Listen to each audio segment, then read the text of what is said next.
oras na para mas kilalanin po natin ang ating sarili. Pag-usapan po natin ang mga bagay na malapit sa iyo. Makinig na sa panibagong Real Talk, Self-Care at Mental Health Awareness sa All About You.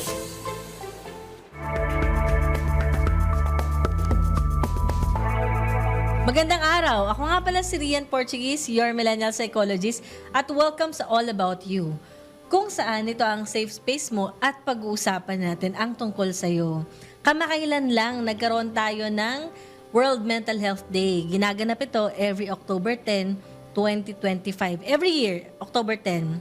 So dito, sinusubukan natin na kilalanin na mahalagang i-focus natin yung kalusugang pangkaisipan. So, ngayon medyo special din yung episode natin kasi yung question din natin may kinalaman din sa World Mental Health Day, no? At commonly kapag pinag-uusapan din kasi yung mental health, pinag-uusapan din natin yung safe space. Ito yung tanong niya, sabi ni Mia, anong gagawin ko kung hindi ko alam ang safe space ko? Hindi pa ako sanay na magsabi sa pamilya ko kasi hindi kami expressive.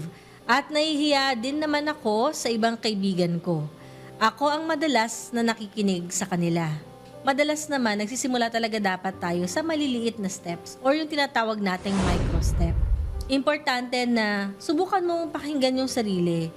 Siguro naman, kahit hindi ka ganun ka-close sa family member mo or sa family ninyo, pwedeng meron kang isang tao na pinagkakatiwalaan mo na madalas mo nakakausap tungkol sa nararamdaman mo, sa problema mo, or at least pinapakinggan mo kapag meron din siyang problema. And then eventually, kapag nararamdaman mong nabibuild na yung sense of connection, diba?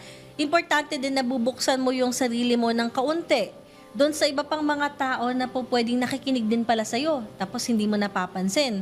O kaya naman, madalas na nakika-interact mo. Tandaan, yung pagiging family or yung family na tinatawag natin, hindi naman necessarily nakadugo dapat natin yan, di ba? Meron din tayong tinatawag na chosen family. Kapag nasanay ka na, ayan, sabi nga na sanay, no? Ibig sabihin, napapractice ka na din. Hindi ka na gano'n nahihirapan na mag-express ng nararamdaman mo, ng nasa isip mo. Eventually, hindi mo napapansin kahit papaano marunong ka na mag-assert ng sarili mo. Kasi tandaan, vulnerability comes with practice din. Hindi naman automatically yung mga tao pinanganak sa mundo marunong na kagad maging vulnerable o maging expressive.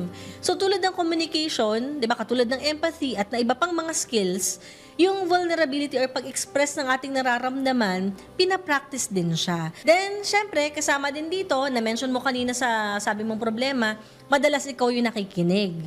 So yun, doon lang, naisip ko yun, bakit madalas, diba, na ikaw yung nakikinig?